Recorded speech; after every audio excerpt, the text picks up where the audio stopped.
Demorei um pouco de gravar aqui, né? Me perdoem.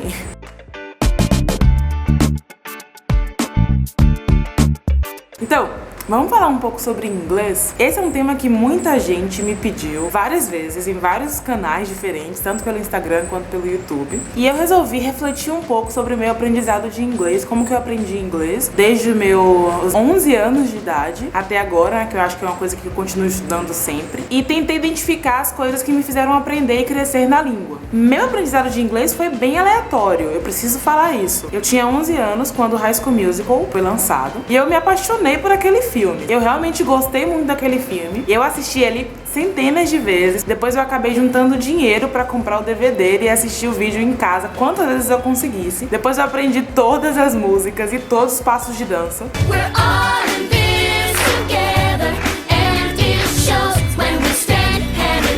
Isso com minhas primas que eu tenho até hoje, a gente era muito unida, a gente fazia muito isso, era uma coisa divertida. Mas assim, quando eu falo que foi aleatório, eu quero dizer que não foi algo premeditado, não foi alguma coisa que eu pensei, não, preciso aprender inglês. Não foi assim. Eu realmente me interessei pelo filme e eu comecei a assistir e a gravar aquelas músicas todas e todos os passos de dança. Até hoje eu sei todas as músicas. Mas o que eu quero dizer com o High School Musical? O que foi importante? Como eu gostei muito de High School Musical e eu estudei muito as músicas e o filme, todo tipo de conversa que eles tinham em inglês, eu acabei me imergindo um pouco nesse universo, sabe, da língua inglesa. Eu lembro que eu não tinha paciência pra ficar lendo os subtítulos, sabe? Eu queria entender, eu queria ouvir e entender o que tava passando naquele filme. Então, essa foi uma coisa que me fez querer aprender inglês. E aí eu comecei a ler muito as letras das músicas, a traduzir as letras das músicas, depois eu comecei a traduzir o próprio filme e chegou um ponto que eu tava entendendo muito o que estava acontecendo. Isso fez com que eu percebesse estruturas da língua inglesa, estruturas bem básicas, não foi nada demais. Mas assim, lembro que eu aprendi o passado simples, a forma como ele é construída, através do filme, e também o present continuous, que é uma coisa que a gente usa muito em inglês. Então foi o filme que me ensinou essas duas coisas e foi basicamente a observar como que eles construíam as frases e como que eles usavam aquelas estruturas nas músicas e tudo mais. Então me imergir naquele filme foi uma coisa que me fez muito bem. A partir disso, quando eu tinha já um pouco de vocabulário e entendimento de como a língua funcionava, eu comecei a aplicar sozinha. Eu conversava sozinha e quando eu tava tendo conversas com outras pessoas, eu tentava traduzir o que eu ia falar e o que a pessoa tinha falado pro inglês. Como que funcionava?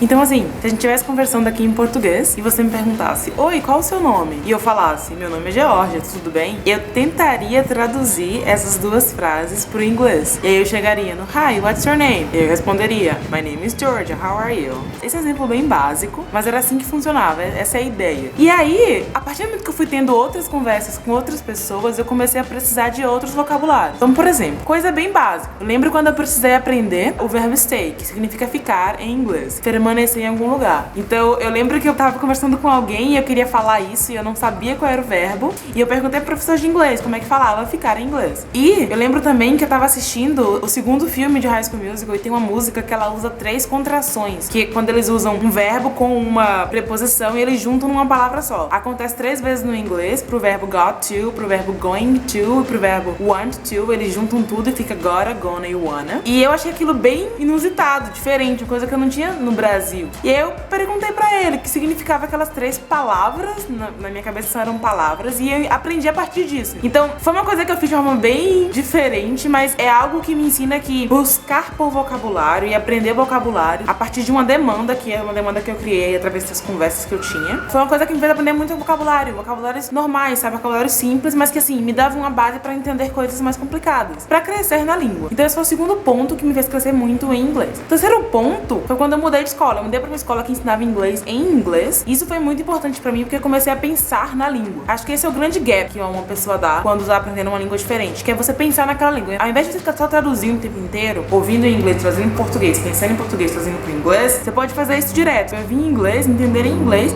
e ir direto pro inglês pra responder. Então, esse foi um terceiro gap que eu dei, acho que foi muito importante no meu aprendizado. E eu fiz isso a partir das aulas mesmo, aprender, estudar todo aquele material, vocabulário, estruturas gramaticais em inglês, me fez entender a língua, compreender como ela funcionava. E esse foi o terceiro ponto super importante. Teve um quarto ponto ponto, que foi uma coisa que eu fiz sozinha, que foi escrever muito em inglês. Foi uma coisa incrível pro meu aprendizado da língua, pro meu entendimento da língua. Eu aprendi muito com a escrita. A leitura também eu fiz depois, eu li vários livros em inglês. Eu continuo lendo até hoje, mas naquele momento de consolidação do meu aprendizado foram coisas importantes que eu fiz. Mas eu acho que são coisas que no meu aprendizado vieram depois. Se eu fosse enumerar as 3 grandes coisas que me fizeram crescer em inglês, a primeira foi High School Musical, com certeza. A segunda foi esses diálogos que eu criava sozinha. E a terceira foi mudar de escola e ter aula com esse professor incrível, Jasley, maravilhoso, que me forçou a pensar em inglês numa base diária. Como que eu posso traduzir isso pra vocês? Eu pensei em como que vocês podem fazer isso de outras maneiras, usando coisas que estão ao alcance de vocês na internet, livros, e seguir esse mesmo caminho. É óbvio que foi um caminho que funcionou pra mim. Pode não funcionar pra você, mas assim, foi como eu aprendi. Como eu disse, foi bem inusitado, bem aleatório, não foi uma coisa premeditada. Assim, ter vindo pros Estados Unidos, morar aqui agora, é uma coisa que se baseou nessa aleatoriedade que foi esse meu aprendizado de inglês. Talvez eu pudesse ter me apaixonado por uma coisa, sei lá, coreana. Saberia falar coreano, mas eu não poderia vir pros Estados Unidos. Então foi bem aleatório, mas eu vou tentar trazer um pouco do meu aprendizado pra vocês e dar umas 3 dicas importantes que eu estudei aqui e que eu acho que pode ajudar muito vocês a aprenderem inglês sozinhos ou com a ajuda de coisas que estão ao nosso alcance, que não são baratas e que não necessariamente tem que ser um curso ou um tipo de professor particular, nada assim. A primeira coisa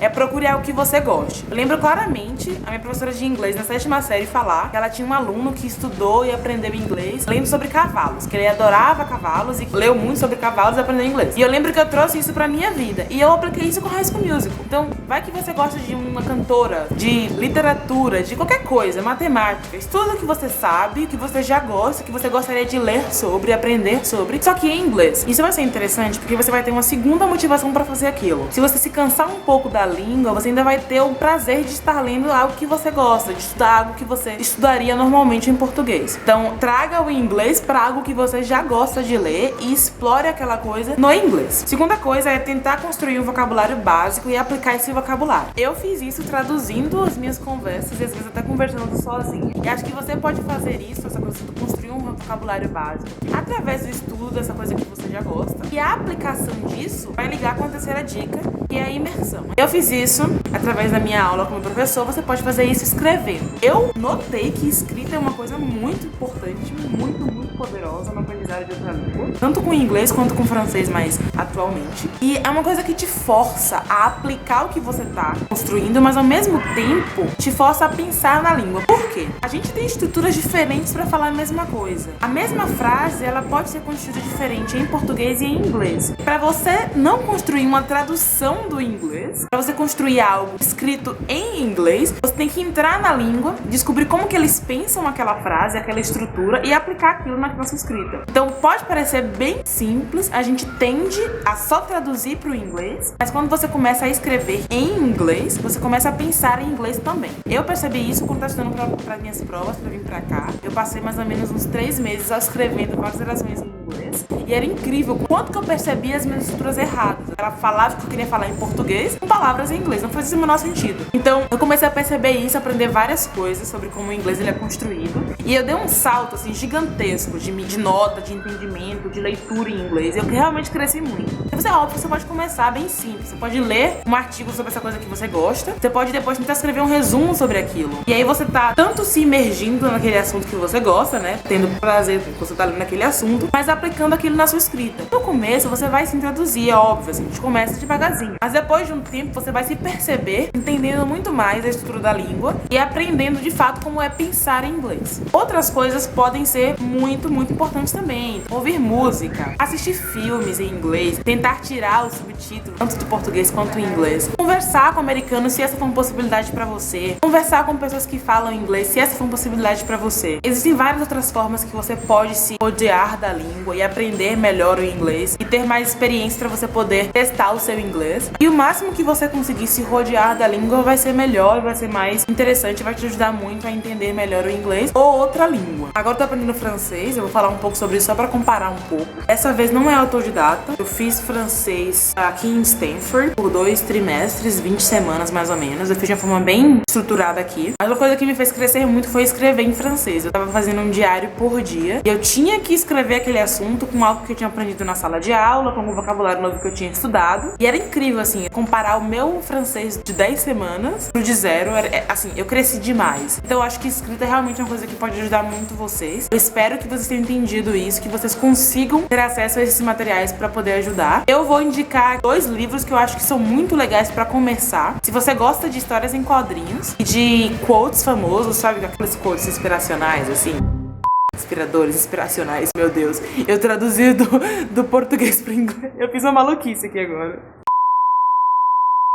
Sabe aqueles quotes inspiradores, tipo Gandhi? Esse cara, o Zen Pencils, ele traduz esses quotes pro inglês e ele desenha a história. Então é muito, muito legal. Eu acho que é divertido. Se você quiser achar uma forma de ler que vai ser mais leve e ao mesmo tempo bem interessante, porque tem todos aqueles desenhos e tudo mais. É uma coisa que é inspiradora de fato. Você lê e você começa a pensar sobre aquele quote. Eu indico o Zen Pencils. Eu vou colocar o link aqui em algum lugar, provavelmente na descrição. E eu espero que eu tenha ajudado a começar, a continuar, a pensar diferente o aprendizado de inglês ou de outra língua que você esteja estudando. Mas espero que vocês tenham gostado. E é isso. Boa sorte. E se vocês tiverem outras dúvidas com outras coisas que tenham a ver com inglês, com estudar nos Estados Unidos, com Stanford, vocês podem escrever no comentário que eu posso sim responder, tá? Beijo. Gravei o vídeo! Yes! Nem doeu!